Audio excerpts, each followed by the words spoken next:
All right, everybody. So today we have another roundtable with Abel, Csabai, and Brian Boorstein. How are we doing, man?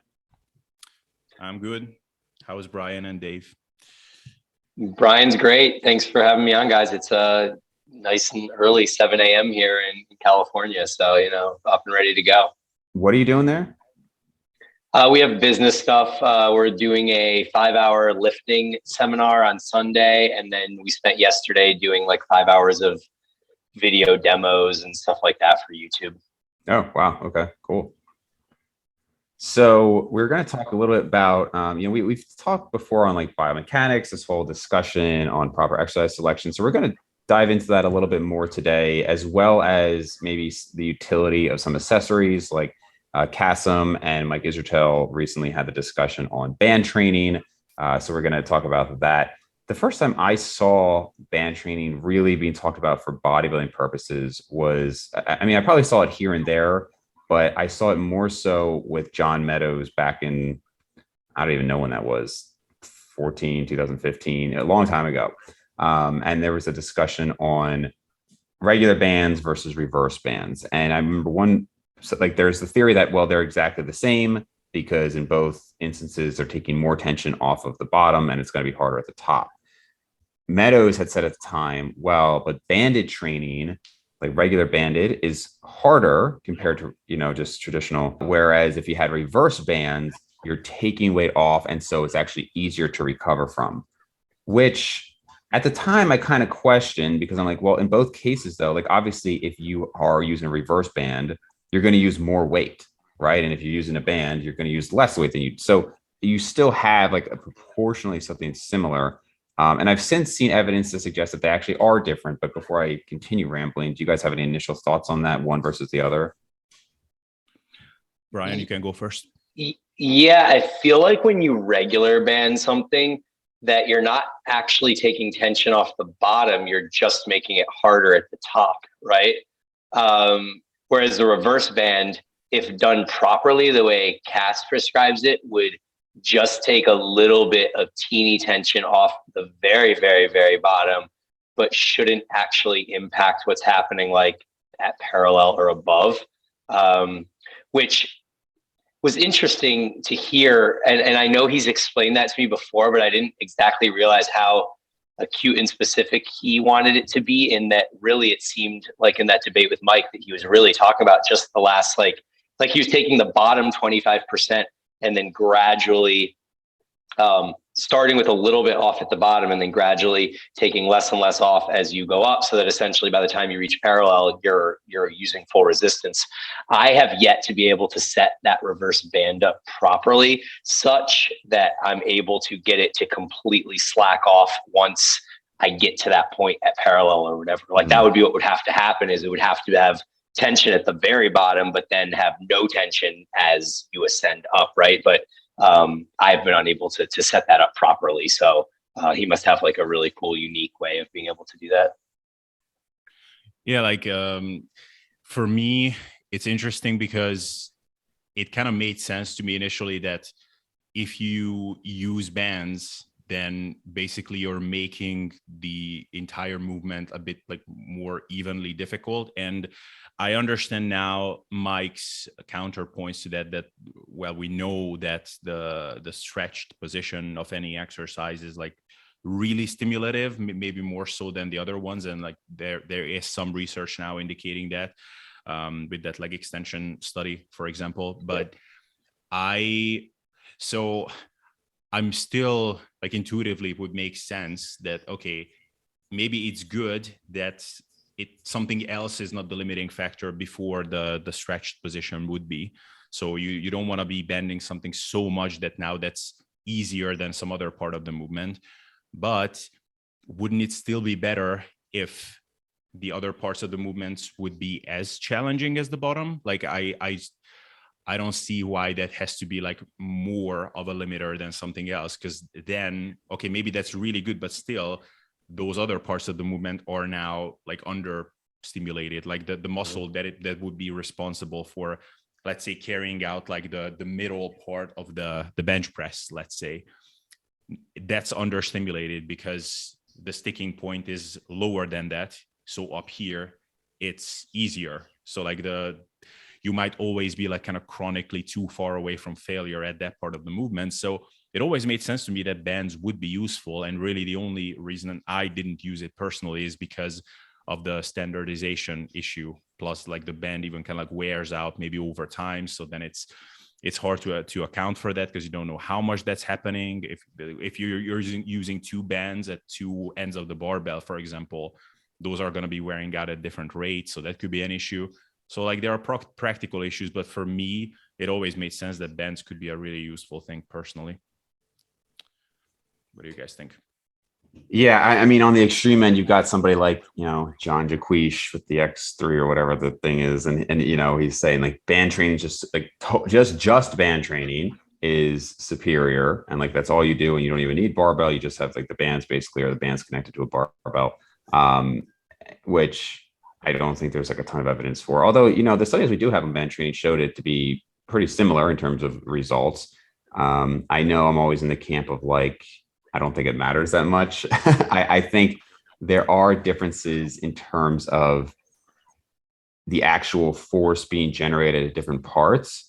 And one thing to consider is that, it's almost like a rubber band, like the amount of added tension is going to change depending on how stretched it is.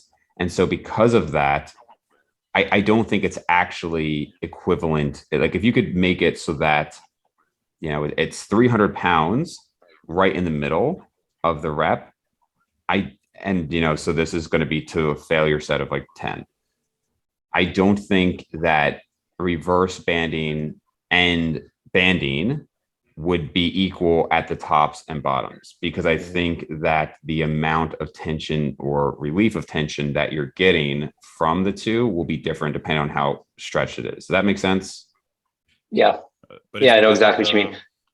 But so just to be sure that I understand what you mean, but is that because like where the bands will be like hooked up? So like if you could like use an equally big distance from the bar, like in the bottom and the top, like where the anchoring point is of the band, then it would be the same. But because that's not the case, it will be different. Is that what you mean basically?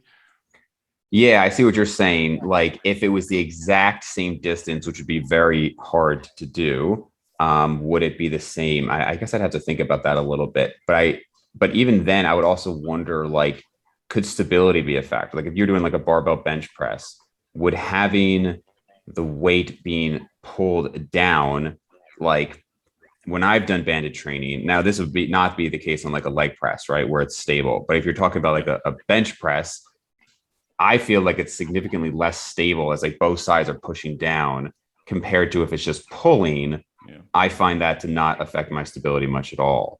So now again, I'm not saying these would be tangible differences necessarily in terms of muscle growth, but I do think they would quantitatively be different. And as far as the utility of it, obviously exercises it's going to depend. Generally speaking, we talk about this for pressing exercises that are easier at the top, so we can kind of even that distribution a little bit, right? Yeah. Brian, you wanna? Yeah, I always think of it in relation to like a hack squat or a pendulum squat, maybe because that's just the way that I've kind of applied bands in my own training versus on like something like a bench press. I don't think I've ever actually banded a bench press before, though I believe, it would really probably be the same idea. They're both like pressing movements, but the way that I often end up kind of making sense of the banded thing is that if we know that bottom position of movements is going to be more fatiguing and more damaging and potentially more stimulative as well, then maybe if you're in like a pure hypertrophy phase where, like, as Cass says, mechanical damage would kind of be the objective a little bit more, then maybe you don't band it and you fight out of the bottom and you take with it the fact that there's a little less tension at the top. And then if you're in what would be more of like it could be a higher volume phase or like a metabolic type stimulus where maybe there's more advantageous. It's more advantageous to emphasize the short position or potentially be able to push harder and grind through more reps, right? Then using something like a band or a reverse band would be great because it increases the tension a little bit more through the middle of the rep. So like personally, I find, if I don't band something like a hack or a pendulum, it's like there's almost no rep speed slow because you either get out of the bottom or you don't get out of the bottom. Whereas when it's banded, especially the way I do it with the reverse band, I can get out of the bottom every time. And then it's right about that parallel point where things start to get shaky and there's like a fight to get through it. So it changes the point of the movement maybe to be potentially less damaging with the band. Like the point that's the hardest is less damaging. Yeah. Yeah. So I just want to make sure, because before we move on, I just want to touch on like a bit like the philosophical aspect of the debate between Cass and Mike itself. Now, like, I don't want to bash on. So, spoiler alert: I think Mike was a bit too harsh on Cassim, but that's not what I want to touch on. It's more so about just is it like the question of is it worth using it because of all the hassle that's involved. Because that was like one of the main issues of Mike there. So I just want to make sure that we touch on that before we move on completely. Yeah, so like I think that it's a valid question to ask. For example, what Mike asked, that is it worth messing around with bands given all the practicalities, the practical issues that, okay, like you have to standardize that's difficult. You have to calibrate that just right so that it's not taking too much away, but it's taking enough away to get those benefits that Cass is talking about. And then now what Brian touched on, instead of just doing another set, like, couldn't you just do that? And I think that's a valid question to ask. And my gut would say that if you're not doing like a really high volume program already, then probably would make sense to just do another set. And okay, like you're going to make up for all those little things that you might be losing out on per rep. But I think you could actually make the argument that doing another set that's a bit too much extra, where like it's kind of like trying to remove a splinter from your finger with a shovel. Like it's just you're throwing too much stuff on like the entire training stimulus. So you could be a bit more subtle, and the bands could accomplish that. And also, like, I think I think Cass, I actually really liked the way he went about the debate, because sometimes I feel like he's a bit too he's making too firm of claims or a bit too confident with his statements, given how much of it is speculation. Actually, many times I'm having the same issue with Mike, so they were good partners in that regard. But I think both of their approaches are totally fine, in the sense that they're both kind of making leaps of faith with not that much hard science on certain things, but they think like, okay, it's worth kind of making the assumption that you're gonna get benefits from doing these extra little like quirks. Because we have good reasons to believe that the potential risk of it not working out is not as big as the potential benefits you might get out of it. So you know what, let's make this leap of faith. Like basically that's what Mike is doing with the set volume escalation thing. It's not like we have hard science saying that this could be beneficial. Sure. But okay, let's try that. It makes sense kind of intuitively. Let's do it. Cass is doing the same thing with like a bunch of these like exercise optimization stuff. And I just felt like, I don't know, like Mike was a bit too harsh, that like he was kind of acting like exactly the type of people that usually piss him off, like the ones that are always asking for like 6 clinical trials on everything. Right. So yeah, like that's kind of just one little thing that irked me a little bit, not that much. What do you think, Brian? Yeah, I mean, they really were both kind of quibbling about 0.01% differences in the way that someone's going to actually get a result from the way they do this, right? Like who are they actually talking to that's going to utilize and benefit from that? It's like the person that is a high level bodybuilder and potentially is so dialed in with their training that it matters whether they do like 4 sets one way or 3 sets another way type thing. It just depends on levels, man. It's the same thing that we always talk about in our chats, where it's like, okay, if people just did a horizontal pull and a vertical pull like people did for decades and decades, like, would you get full back development, or do you need to really do like the acute kind of specific elbow in thing to get the lower lat? And like, people have been getting pretty good back development forever. And like, it probably doesn't matter until it does matter. The one kind of anecdotal piece that I will say that Cass wrapped up with on the debate with Mike that I fully align with is the more friendly feeling for the knees when you reverse band, like a hack squat or a pendulum or something. So like, I guess to Mike's point, that's because there's less tension at the bottom. So he's like, is that even a good thing? Like, would you want more tension? But when it's a matter of me finishing my session and then being able to go upstairs and get off the couch with no knee pain or potentially feeling like, ooh, I feel that, you know, to me, it's like, I don't care. I'm going to use the reverse band because it makes my knees feel better. And I still feel like I get a good result from the movement. I actually do that at warm-ups a lot. So I have this hack squat machine now in one of the gyms I'm using, and I do that at warm-up. Like I put some pretty heavy like reverse bending on it at first, because even without any added weight, the hack squat machine is actually quite heavy initially, and it can bother my knees a lot. So I will warm up with the reverse bands, and then I will like gradually remove more and more band tension, and eventually I will just do it without any reverse bending. And by that point, my knees are warmed up enough, and that works really well for what that's worth. That's funny because I kind of do the opposite. Sorry, Dave. No, I was just gonna say I've not tried that before. Yeah, so Cass always told me, he's like, scale the band tension with the weight. So you wouldn't want to, he's like, don't use bands in the beginning because it's not like heavy enough for it to really matter. And then as he's like, I remember him telling me when I was at the N1 thing, it was like, if you have 4 plates on there, you need this one color band. But then once you get up to 6 plates, you have to go to this like thicker band to compensate for the heavier loads type thing. So I just kind of took that to the way that I warm up my squat movements too, if I'm going to use a band, and I just like don't use one in the beginning. But that's interesting, Abel, because if that sled is super heavy, then I know what you mean. Like you walk in there cold. It's not like you're going to sit there and do 5 or 10 minutes of mobility so that you can do the empty sled. You can just throw a reverse band on there and make that like a much more specific, applicable like warm up to that movement. Exactly. Yeah, that's it really for me. Have you guys done the hack squat that's like, I think Jeff Alberts has it, where you're actually almost like sitting in it, like it's not like I have the same one.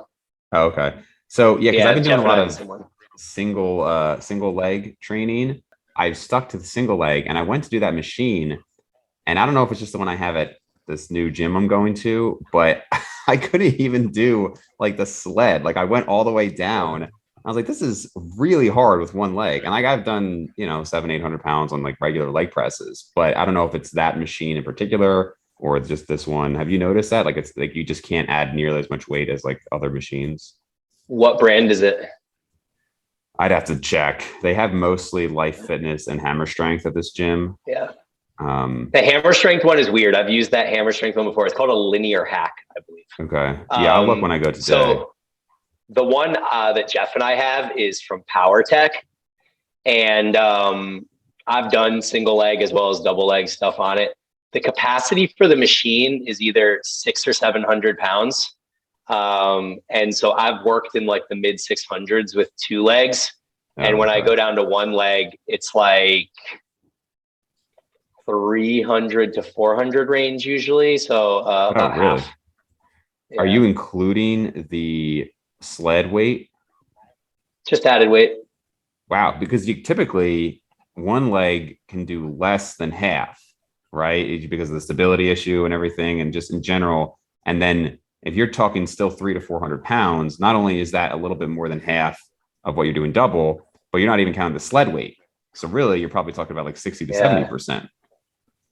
Yeah, I because of where I don't know where to put my leg, it almost ends up looking like a B stance when I'm doing it. So like the back leg or the non-working leg is kind of like just my toe is on like the lower part of the platform, so it can't really contribute. But I guess there's always the possibility that because it's providing more stability than if it was just like my leg hanging off the side of the machine, that maybe that contributes to that too.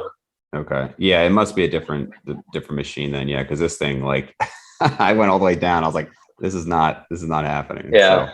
You can also change the seat angle, at least on the one that Jeff and I have. So you can make it a little more hip dominant, or you can lay back and make it a little bit more, I guess, quad dominant with more of an open hip angle. So I tend to use it with more hip flexion, which allows heavier weight, obviously, because then you can kind of push back against the seat with your butt, because it doesn't have shoulder pads like a normal hack squat, right? So if you have that seat too far back, you almost lose leverage. So for what it's worth, it might be like a little more hip dominant than yours too. So Abel, you had sent us a video of somebody doing pull downs, and you said that you thought the form was really off. And Brian and I were both like, I don't really think it's that bad. And then I think, and I agree with you, there was something about the arms that was off. Like it just seemed, I don't know, like they were pulling with their arms too much, but it wasn't. You kind of initially said that it was like how the back was, and Brian and I said, we don't think it's really that bad. So in general, when we think about doing a lat pull down, a lot of times it's like this arched back and like pulling in. But then I sent you guys a video where, and I think Cassim would agree with this, that to more engage the lats, you'd almost have like this arch. And then Abel, I don't know if you were just like joking about it, but you're talking about like how like when you do pull-ups, like you almost want the arch back. I think you're just kind of trolling there. Yeah. So when you guys are doing a pull down or a pull up or anything, how do you like to keep that to maximize lat development? So I'll just go first, because like Brian will have a more elaborate thing on it. Like I just never overthought this.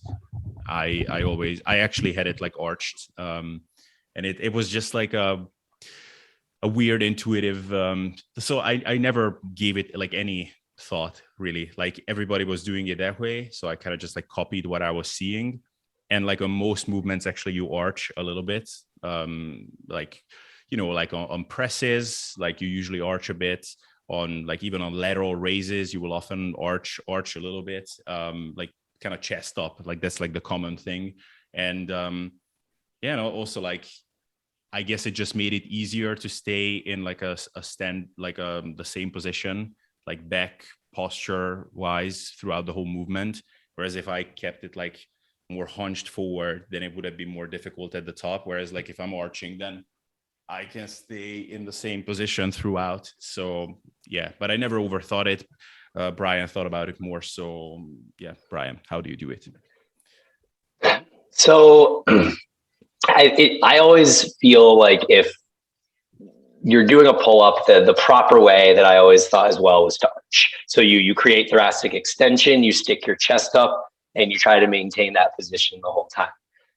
What I kind of feel like I know now, or feel more confident that I know now, is that when you go into thoracic extension like that, it is going to deactivate the lat structure, at least the lower and mid lats, a little bit more. So it also is kind of going to create this more abducted elbow position, I guess, depending on grip too. You could theoretically do like a neutral grip and arch and keep the elbows in tighter. But what I find really interesting about this is that even if you're in thoracic extension and you're doing the pull up, how we talked about, where you're really fighting to keep the chest big, what happens when you get really tired at the end of a set? Well, you get up to about here and you can't do it anymore. And then you kind of do one of these things and you crunch the upper body over, because it gives you a little bit more leverage to kind of get like the last few inches, right? You guys feel what I'm talking about there? Mm-hmm. Yeah. So I think that what's happening when you go from thoracic extension, big chest, to like fight through that last few inches and you round over, you're not actually engaging lats. Like you're not, it's different than if you started the movement with your back in more of like a neutral spinal position, or even like in slight flexion. So say you start like that, like the video that was sent to us in the DM, you have a neutral grip, you start more like that. And this is more your range of motion in here. Then it starts to emulate more of what would look like one of those, prone N1 lat pull downs or whatever, which is very different than shifting into that more rounded position because you're too fatigued in thoracic extension. But what do you think when you switch, when you're in thoracic extension and then you switch to that, to get that last bit? If that's the same position as you would have started in the other example, what muscles do you think are then taking over? So I think that the deal is that if you're starting in that more neutral or flexion position, you're not actually going to try to get all the way up here, because no matter what, once you get past a certain point, it's too much of this, and it's not of like the upper back rounding over, which in my mind would then put a lot of that into like the traps and the rhomboids and rear delts and stuff like that. Just abs, right? Or abs, yeah, totally. No, yeah. I was gonna say, I highly recommend anybody listening to this on just audio to check out the YouTube video. This is gonna be tough. Yeah, it's hard to explain, but it's basically, like this. But when I do this, it works this muscle much more. All right, let me try to explain it a little bit more. So you start in thoracic extension. You have a big, proud chest, and then as you get toward the top of the movement, your upper back is rounding over because you're trying to get leverage. And like Abel just said, it does kind of engage more abs. It shifts tension out of whatever sort of mid back structure you were focusing on, and into like the cramped position of like the upper back, the mid traps, even probably some upper traps, rear delts, stuff like that. So it kind of depends what your attention is. Like again, if you round over at the top, it's not like there's no development happening. Like something's happening. It just might not be exactly what you want it to be. Whereas if you start in slight flexion, like you would in one of those pull downs where your core is sunk in and you're not actually moving into that position, you're just kind of starting there, then now you're in that more naturally biased position for the lats. I think the drawback there, though, is the whole Lyle McDonald argument of, are the lats active above a certain range? Because when you're doing a chin up and you're in slight flexion of the spine, you're very, very vertical. Like at least when you lean back, you can kind of put that pull-up bar in front of you a little bit more, so the angle isn't so vertical. But when you're starting in that flexion position, I mean, you're directly under the bar. So I almost wonder whether, like, if you're trying to target the lower lats, that might just not be a great movement choice for you to begin with. Yeah. I mean, it's funny because now that I've been playing around a lot more with these pull down variations and the cast movements, like I had the stint of like everything being cast in my life. Now I actually can see, like even looking at some of my old videos of doing things like one arm pull downs, it's actually like looks like almost unnatural, just almost like looks a bit weird. I mean, I don't know. I'm still not completely getting like all of the science behind like why is this okay? Like why do I need to keep the humerus down and everything? But it's definitely a very different feeling. Like it definitely feels like a chin up, for example, is using a lot of other muscles than the ones I feel like I'm working when I'm doing this like chest supported pull down thing, for example, with one arm. So yeah, for what that's worth, I think it makes a difference. Cool. So I just went back to find that comment with the assisted pull-ups, by the way. So credit to official. Yeah, damn it. All right. Well, forget that then. So we left off with the lat thing. So I think you were just wrapping up on the, you were just saying like what muscles actually come to play when you kind of like lean. Yeah. So yeah. And then we were talking about the angle of the arm in relation to the torso, and Abel talked a bit about that, the cast movements. Do you guys feel like this is predominantly a back issue in that the back is so, when we say working our back, obviously that there's so many muscles involved there.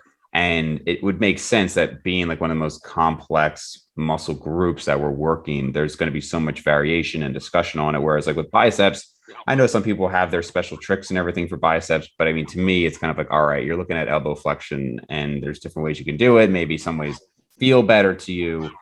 But I think if you got 2 or 3 bicep movements, like you're probably covered. Same with calves. Like, I don't think there's many secrets beyond just full range of motion, feel the stretch, etc. But with back, it's just so much more complex. And also that is one muscle group. Like if I very rarely find somebody who just had like weak calves and they brought them up to like strong calves, or, they're 5 years into lifting and they have really weak arms and then they got really developed arms relative to everything else. Back is probably like the one muscle group where I actually have seen some pretty significant transformations, and maybe that speaks to the complex music to my nature ears. of it. That's good. That's giving me hope. Yeah. But actually, like one thing that's interesting about the back is like if you like think about which are the most important parts of a really well-developed back. Like I was hyper focused on, or I am quite focused on the lats as well. Like that's why I love these ideas, or at least exploring the pull downs. But like the lats actually might be one of the least like really prominent parts of it, if you think about it, because like that is like this part here that is spanning from kind of like between your armpits and then a bit like lower down near your like love handles, pretty much. Like that is giving you width. But then if you like look at the back from the back, then you're looking at the upper back muscles, and then those things that I'm so in love with, which are really like erectors for the most part. So like maybe actually really optimizing lat training might be a little bit overrated even. Not that you should neglect it, but if I'm thinking about how most people tend to train, that's what we talked about, like pull downs, wide grip pull downs for the width. That's how people think. And then rows for thickness, right? So rows and wide grip pull downs or pull ups, those are the two most common movements in most people's back routines, I would say. And they have really amazing backs, but what they have really impressively, like visibly, is upper back, which would be like rear delts and the various muscles of the traps. And then like really good erectors. Usually those are the two things we see. So I don't know. Any thoughts on that? Yeah, I think that, I think the, naturally, so like we've discussed on prior roundtables that like people have plenty of lat development that have never done any of these like specific lat focused movements before. But I think that when you look at the way that people perform movements, that if they're doing like what would be considered more of an upper back or rear delt style movement, mid trap, etc., most people can execute that just fine. Like that's how just most people execute back movements in general. If you look at any standard like wide pull down or row or anything like that. And then even when people begin to then start trying to target the lats, most of the time they're doing it in a way that still kind of biases the upper back structure because it's so much stronger and they don't necessarily have that time and that mind muscle connection or even maybe the understanding of the biomechanics that would allow them to target the lats a little bit more. I even fell into this trap a couple of years ago when I first started trying to train the lats. And, Abel and I both actually did this where we were trying to do one arm pull downs, but we're bringing the arm all the way up and the shoulders coming into the ear, and you're initiating essentially with your teres because you're going into this like weird pronated position at the top.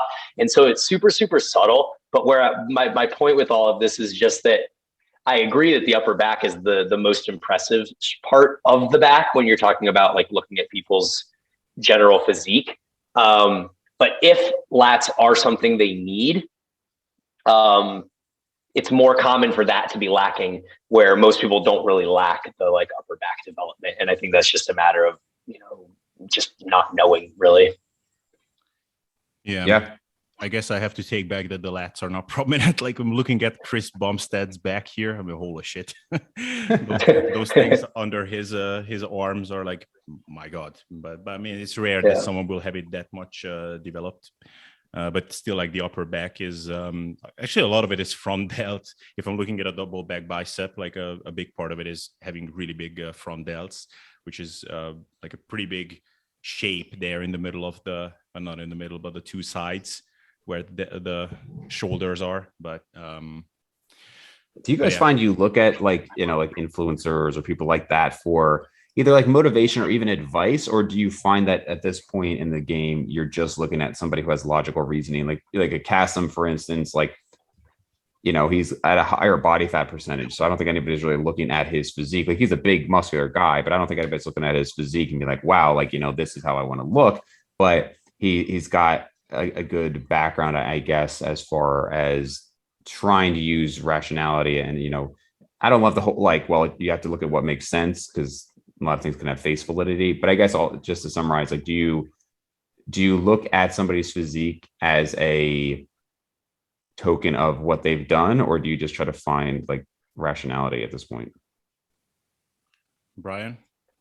Yeah, I mean, I don't look at anybody online anymore that is, unless they have really good rationalization, logic, and potentially empirical information too, like a kind of combo of all of them. Like I would never look at someone like Chris Bumstead if he was training Right. like a donkey. I would never look at that and be like, oh, well, he's so developed that I should probably do this like weird, awkward move that he's doing because look, it worked for him type Yeah. thing. Yeah, no, I'm like much more on the logic train with that one. Yeah, I mean, I try not to, and at the end of it, I actually don't, because I just know too much at this point to like fall for it as much as I used to. But I will say that it's still hard, or like it's kind of fascinating to me how much I'm feeling the urge, like how much it can still influence me on a subconscious level. Like just now, I actually talked about this with someone as well recently, that now that I was listening to the More Plates, More Dates Kino Buddy interview that was like 3 hours, I even now I felt myself being like persuaded about like the whole like towards the whole like intermittent fasting. Right. It's not that hard to get shredded thing, and like when I can feel that inside me, I can cut so much slack to my almost 10 years younger self when I first came across his stuff, because it was incredibly compelling. And like, yeah, like looking at a guy like that, hearing that like it's so easy to like eat like 2,200 calories, like he's talking about it as if it's like really no big deal for a, you know, like a reasonably sized dude to eat that much for prolonged periods. Like yeah, man, like god damn it, like he's right, like I could really do this. And you know, and I've been doing this for a long time, and I've done that. I've done what he's talking about. I know exactly how it made me feel, but god damn it, still. So it's hard not to let that influence you. But I think at this point, I can speak for all of us, like we have done too many things and we have come across too many things to be like influenced by that, but it's still there, like subconsciously. Yeah. Yeah, I think I don't even know now if this is blended together, if this was based on in our Q&A or when Brian jumped on, but I was just saying like it's impossible not to be affected by the biases and what you listen to. I mean, honestly, I mentioned so my episode with Steve Hall, or my kind of summary of my coaching with him at the time of this release, would have gone out maybe a little like a few days ago. And one thing I say is like, even his results kind of biased me, right? Where I was like kind of dieting down. And then I saw his like crazy results in the last 4 years. And it's like, I know why that happened, because he's extremely strict. He was, you know, went from 7 years into it to like 11 years into it. So you'd still have that progress. But like just seeing that just made me like, okay, yeah, like, you know, let me try and finally like give his stuff a chance. You know, like we're all influenced by that. I know even before, when I was like, again, with some GI issues, and I was like, all right, let me try like a ketogenic diet again, see if that helps from a GI standpoint. And, you know, then you read all these anecdotes on it, and then you watch the videos, and, you know, Dom D'Agostino is talking about the NLRP3 inflammasome, and beta hydroxybutyrate is an anti-inflammatory. And I'm like, oh, well, you just start to kind of get into that world, right? And you can imagine how somebody who's less experienced starts to really get into this world and like, this is the answer, right? And I think there's plenty of examples like that in life. So I think it's impossible not to have the bias, but in general, yeah, when I see somebody who's just like got a good physique, that means almost nothing to me at this point. Now, if you have literally no development, then yeah, that I think is a problem as well. But like I remember back in I've mentioned T Nation many times, and there was this guy, Professor Axe, and he was a like big black guy, also a dentist, and this is well before I had any, you know, thoughts of going into dentistry. So he and I remember him saying how like, oh, it's like crazy on these forums now. And he, you know, he would say, you know, back in my day, we would go up to the biggest guy in the gym, and, you know, we would get the advice from them. And now nobody's like, you know, people just listen to like these nerds online. And I just remember thinking like, but like, why would you feel like you need to do that nowadays? Like, we have the best people on the planet available online right now. And especially us all with podcasts. Like, we have literally, like, I've talked to like world record holders in like bench press, you know, like top level bodybuilders. Like, why would I go up to like some random juice head in my gym? It just doesn't make any sense, right? And you could say the same thing like medicine, like, oh, well, I could ask my doctor I could, or I could ask this highly published researcher who's actually studied that topic for like 10 years. It's just the world is just different than, and as far as how you get information now. Yeah, it's really crazy. But what's like what I got reminded of when you were talking about Dom D'Agostino now is like one thing I remember was always so like gratifying, or I guess I felt validated when I was following these low carb circles, for example, is when I felt like two like experts that I was following, like let's say a Dom D'Agostino and then like a John Kiefer, let's say, when seemingly they were not related, and then they said something which like coincided, like the messaging, or they kind of like met in the middle, or it's like, okay, so like he said this, like they're seemingly like not related. Oh wow, like what he's saying is basically speaking of that as well, because like obviously like a lot of like keto, paleo, like whatever, carb backloading, like all of those like are very much based on similar like philosophies, and it just made it even easier to fall for all of that. But anyway, just like one last thing on the good physiques and how much that matters. Like what is really interesting now, and I don't have a lot of success with these so far, but just trying to find commonalities, because obviously like with anecdotes, especially with training and muscle building, like the tough thing is that genetics has just such a big influence, unfortunately, that it's really hard to conclude anything. But when you can at least find certain commonalities between people, that's always a nice thing. And it's honestly, I don't need, like maybe the only thing I can find between people with really good physiques is that all of us are really strong. Like really that's more or less the only thing I can pick up on, because otherwise, man, like range of motion, training volume, how close they are to failure, like all of that is so different that right, it's basically no common ground of them. Yeah, and that's ultimately why like I don't like to. Well, clearly I do like harp on like the genetic thing so much, but it's almost like if you were to have a study and it was like, okay, so we have two groups, and this group is going to be doing 2 sets of bicep curls and 2 sets of tricep extensions, and this group is going to do 4 sets of bicep curls and 4 sets of tricep extensions, and we're going to measure the difference. Oh, and by the way, we're also going to give both groups 1,000 milligrams of testosterone for this 12-week period. It's like, I mean, maybe we'll detect some differences, but like by far there's a bigger variable here that's going to, just kind of wash out everything. And so it's kind of like when you look at like genetics, it's like, yeah, like genetics, hard work, consistency, and like, eating in a surplus over time, whatever. But when we look at like, okay, does like a full range of motion matter? I think full range of motion is important, but if it's like reasonable versus like, whatever 100% would be, over time, is it like a giant thing?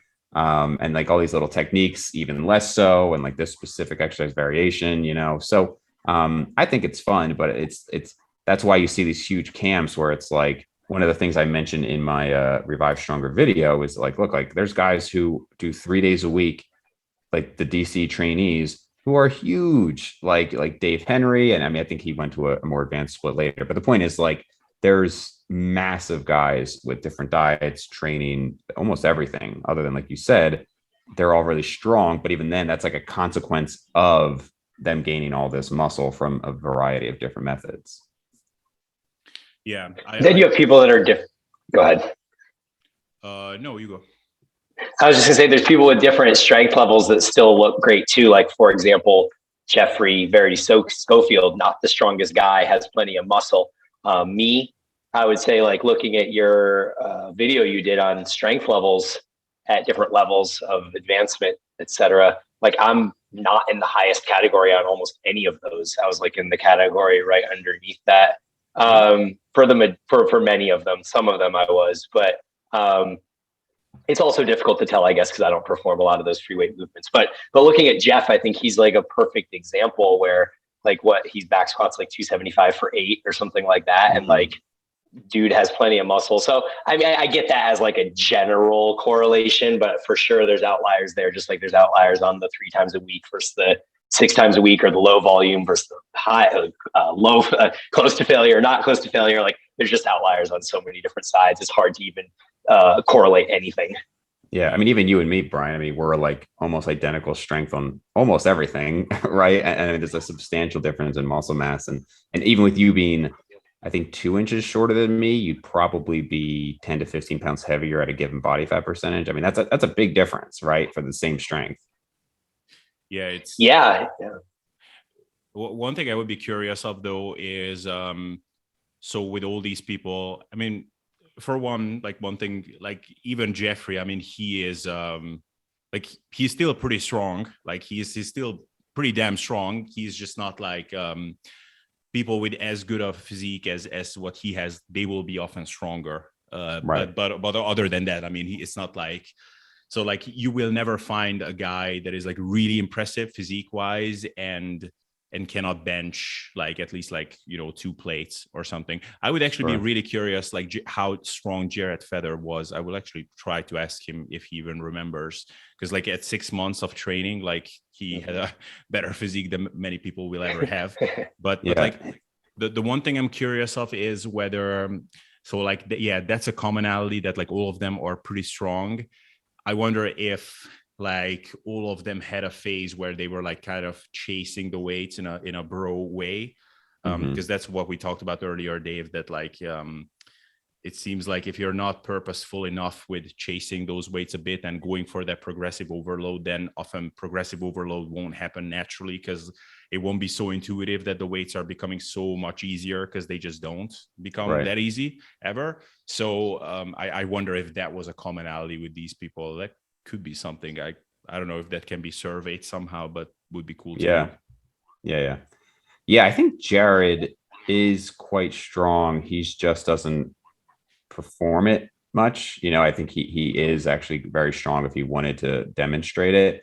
But yeah, his pictures at like 5 to 6 years, I thought were some of the craziest, because as we were talking about Brian, like he was insane at 1.5 years as well in that picture. But like you do see that, you know, we've all been around like high school athletes where they played sports and then they were, you know, pretty gifted. And then a year or two, they look like that. But I don't know almost anybody who looked like Jared did after 5 or 6 years. I mean, that's just like top tier, which is crazy when you think about how like he's doing very well in the IFB or in like in his bodybuilding career, but he's still not like a top pro by any means. I mean, he'll get there, but I'm just saying, like, you know, there's always like a bigger fish out there. This is insane. I'm just looking at this video. Whole 1 month. Are you kidding me? Yeah, that's what I said to Dave. I was like, even him at 1 month was insane. Like he looked like he made progress in a month, like significant progress. Yeah, right. Yeah, it is always kind of amazing to see that. But you know, I think that's kind of what I mean though. Like when you look at, it's like, oh, would anybody look at that as motivation? Like, I don't think you should look at that as motivation. Maybe his content is good. Yeah. It's almost like, oh well, good luck. But you know, I'm sure, you know, he seems like a rational individual. I don't really follow his stuff, to be honest, that much, but obviously I know him through Mike. So if he's touting what Mike touts, then I'm sure it's reasonable. I think he might be the only person with like amazing genetics who was comfortable calling himself a freak, which I appreciate. Yeah. Paul Canoe does as well. They both say that they're, you know, pretty much genetic freaks there. So, which, like I said, I can appreciate it, because it's like, you're not saying you don't also work extremely hard, but you realize that not a lot of people can do what you've done. So can we touch real? Yeah. Do you mind if we just touch real quick on I have a question about the data-driven podcast that Abel did with, I totally forgot about guys. That. Oh, yeah. Yes, go for it. So one of the things that I just like have been toiling over in my brain since Zach put this out at the end of that podcast was regarding the lengthened stuff that we've been talking about so much for the last year, right? And all these studies. And what he basically said was there's a difference between a movement that's lengthened overloaded and that is training at long muscle lengths. So that's an obvious thing that I think most people paying attention to this understand, that there is inherently a difference between those two things. I polled my audience on Instagram and only 38% of the people claimed that they knew that there was like a difference between those two statements.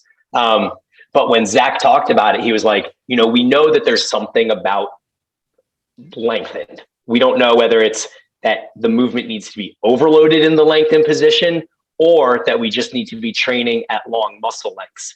And then he provided a cool example, which I can relay if you guys want. But I was just curious, Abel and Dave, if you guys had any thoughts on the difference between those two, and whether you think one might be more important than the other for hypertrophy. I'll let Abel go first. Yeah, I kind of said it earlier that I'm actually not convinced at all that it's a good thing that the lengthened position is harder than any other position. I think it's just important to hit the lengthened position, but I would think wouldn't it be the best, okay, if a muscle does, I don't know, something like this, let's say, an elbow flexion with a bicep curl, wouldn't it be better that this is the whole range, then it would be equally difficult everywhere, because you want to hit all of those. It's just make sure that you don't miss out on the lengthened part. But I remember, actually, maybe it was the three of us, or not, that was with Steve Hall. I remember Dave and Steve and I did this roundtable a year ago or so, where we talked about bands and using them. And then I actually got into a bit of a back and forth with someone in the comment section who was saying that it's not good to use bands because then the lengthened portion would not be as hard or something relatively compared to the other parts. And I was saying well, but I mean, it's not really something that's a good thing, that's where the sticking point is. Let's say on a bench, it's just that's where it is, and then the stretch of course is a good thing, but still you would want all the other parts to be as difficult as they should be as well. So I'm not convinced at all that this is an advantage somehow. I'm just I just think that's how it is oftentimes on presses, but I don't know. I think the literature potentially would argue against that, though. I mean, when you look at the 3 studies that we have right now on whether it's lengthened overloaded or training through long muscle lengths, right? So we have 3 studies. We have the leg extension study, where they had the bottom range of motion, the full range of motion, and then just the top range of motion, right? And so in that one, you weren't training at long muscle lengths. So in theory, if you're training at long muscle lengths, you would then need to take your heel all the way back to your butt. So you can think about if you're doing a standing cable leg extension, right? Where you can actually attach the cuff to your leg, then you get the full muscle length. But that doesn't mean that the movement is overloaded at that long muscle length. It just means that you're passing through that long muscle length, right? But when you looked at that leg extension study, obviously it didn't take you through long muscle lengths, but it did show confidently that the leg extension part that was overloaded, that was hardest in the bottom position, produced more hypertrophy than the full range of motion or the top position. We saw the exact same thing replicated in the bicep curl study. They were doing preacher curls, I believe. And again, they did the bottom range of motion, the top range of motion, or the full range of motion. And they found that the bottom range of motion, again, was better. But then you can look at the seated leg curl versus the lying leg curl study. And in this one, you're not seeing that the movement is overloaded at the lengthened position, but you are seeing a benefit to the seated leg curl because it's training at a longer muscle length. So I would say that the research supports on all 3 of those that there's something about lengthened. I don't know which one is more important because we have the 2 differing kind of approaches. So the question is, specifically, is the lengthened more important, or training through the full range of motion? Can you word that? Is it more important to overload the lengthened position to make that the hardest part? Or is it just more important that you train through the lengthened position? Okay. So a lot of these exercises are going to be harder.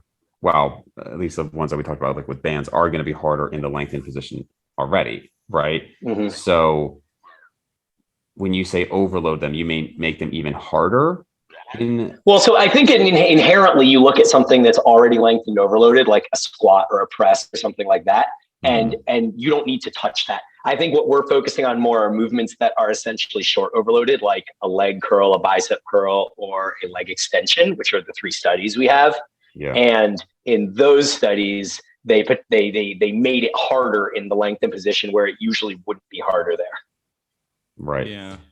It's well, I guess the real like practical question there would be on pulls, right? Like on a pull down, like should you do like reverse drop sets, for example, that you've been doing, and I try them as well to like really exhaust the lengthened position, or but the thing is that like that's different, because there you're not necessarily trying to make that harder, you're just trying to make them like not understimulated, so then that's not a fair comparison. So, it's like the example that Zach said, or one of the guys said at the end of your podcast, where they were like, if we find out 5 years from now that potentially, the most important thing is that the lengthened position is the hardest, then maybe you have people doing pull downs where you're just doing the first 4 inches of the range of motion and you're using like, 400 pounds for your pull downs or something like that. You just don't even do the short position, or you're doing like an incline dumbbell curl and you're just moving the dumbbell 3 inches because you're just focusing on the bottom position, right? Yeah. I think it's hard to tell, but I think like you're the least likely to, like, this is what we harped on a lot in that podcast, that since we don't exactly know what the real like model of muscle growth is, we are just kind of like piecing things together, which we know seem to be important. I think you don't want to be jumping the gun too much on anything. And I think with this one, for example, like I think it's worth looking at like which one is going to be the least likely to make you do stupid things, which later you're going to like, like face palm yourself. Like, man, like I set myself back with like really trying to optimize for this one thing, and it turned out to be the wrong thing to optimize for. So like, I think, just like presses, like you don't need to touch those. And then on things where like actually like the lengthened part is understimulated, maybe actually do things there like purposefully to make up for that a bit, and to hit the lengthened portion more, like with pull downs, like do some reverse drop sets or just do more volume for those. And then but don't make someone come there and like press down on you on the hex squat or something like that, because then like although like a DC training is kind of like that, right? Like that's kind of what you're optimizing for to some extent, like because you're doing those weighted stretches. I was gonna say you're not doing the like assisted aspect of it, but after the set, yes, you do the weighted stretches, which I don't believe I ever got anything out of them, but yeah, I mean, it would just be like avoiding, like you've seen bodybuilders do this for a while, right? Like you see bodybuilders, oftentimes big guys, throw back squats at the end of their workout so that they don't have to use a ton of weight, and they'll just throw like 225 on there, and they'll just go from like bottom to like just above parallel, and then bottom to just above parallel. So it's almost like the bros had this like, oh, lengthened overload shit is important, let's just not rest at the top type thing.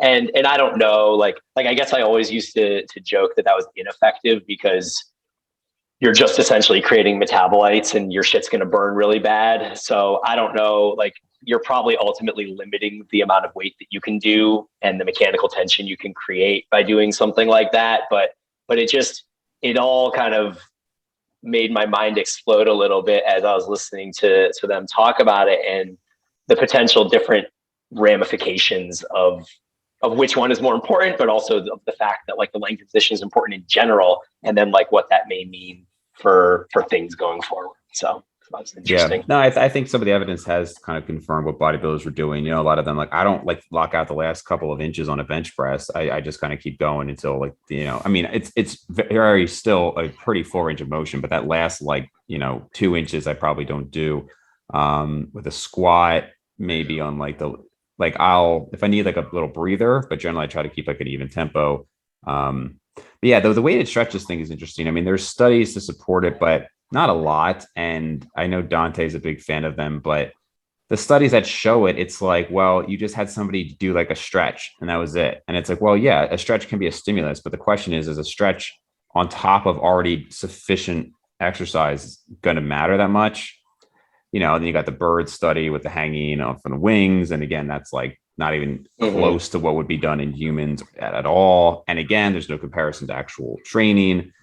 I'm really not convinced that the weighted stretches do much, but some people love them. Plus, like, just one last, sorry, I don't want to keep you guys up, but now just thinking of it, if you're doing, so in the leg extension study, they did either like just bottom or just top and then full. Those were the three. Yep. Yeah. So like if you're doing full and like, let's say all of them are instructed to like train to failure or whatever, like if you're doing full range of motion, then like you're, for example, there, unless they are instructing you to do partials once you failed at the top, then you're once again going to actually understimulate the bottom portion, right? Because like the sticking point is at the very top. So like that's once again, like we don't really know, like, is that now like a confirmation that like the bottom portion is more important to make that the limiting factor, or is it just important to do things to not understimulate that? Right, because like if you're failing at the bottom portion, then like that's definitely not going to be understimulated. But with a full range of motion failure set of leg extension, it probably will be, if it's like most leg extension machines. So yeah, it's tough to conclude much, I think. My theory would be that if you had a group that was doing full range of motion reps and then going into partial reps to exhaust to the same, say, range of motion stop as what the partial range of motion group was doing to begin with, that you'd probably see better growth from the full range of motion into partials than you would from just the group doing partials. Yeah, I would think so. Yeah, I would definitely expect that. Cool. All right, guys. So where can everybody find you? This is good. We'll have this one. I think I'll probably put the Q&A up first, and then I'll do this one. But where can people find your stuff? I'm at Brian Boorstein on Instagram, Evolved Training Systems, and Paragon Training Methods. Cool. So I am SSD Abel on YouTube, and and at least, hopefully, for the next week, my latest Instagram, I don't even remember the name of it, but I just made a new one. So please follow me on, I think it's called Abel Fit Stuff. Abel Fit Stuff. That's right. So for the next 2 weeks at least, just link your MySpace, man. Yeah. Or just LinkedIn, or I don't know, something more. Right. All right, guys. Good talking. And I feel like I'm a little low energy on this one, but I've been very tired lately, and then we're going on a couple hours. So, although I have no excuses, because Brian, you got up at like 6 a.m. or something over there. So this is just when I naturally wake up, man. You got 2 kids. You just wake up at 6 a.m. without an alarm. So. Yeah. All right, guys. We'll chat. Yeah, man. Yeah, man.